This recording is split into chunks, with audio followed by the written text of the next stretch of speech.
बिस्मिल्लाहिर्रहमानिर्रहीम। ज़मा नूम डॉक्टर आसिफ इकबाल दे और लीडरिंग हॉस्पिटल कार्डियोलॉजी डिपार्टमेंट के असिस्टेंट प्रोफेसर पर तौर बांदे कार कौमा په ټوله دنیا کې د 29 سپتمبر ورځ د زړونو د بیمارونو د بچ کېدو ورځ مانځلی شي.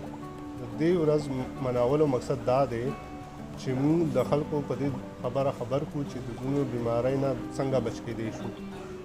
عموما د زړه بیمارۍ څو وجوهات دي که هغه موږ کنټرول کړو نو د زړه بیمارو نه بچ کېدی شو.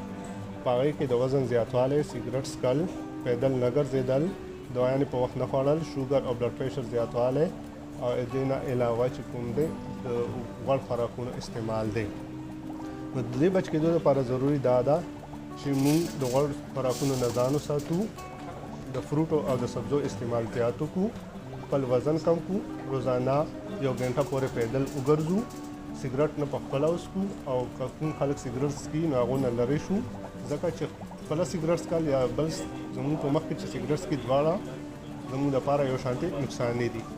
د دې نه علاوه د شوګر او د بلډ پریشر دوايانې چې کوم دی هغه موږ په وخت باندې استعمالوو، خپل د زړونو چیک اپ چې کوم دی هغه په وخت باندې کوو، نو دې سره به موږ کافي حد پورې د زړونو بیمارونه بچ شو. زما تاسو ته دا درخواست دی چې د زړه په باره کې تاسو کومې خبرې واورېدې دا نور خلکو ته هم ورسوئ چې ټول خلک د دې د زړونو بیمارۍ نه د بچ کېدو کوشش وکړي او زموږ دا خلک د دې بیمارۍ نه بچ شي. مننه.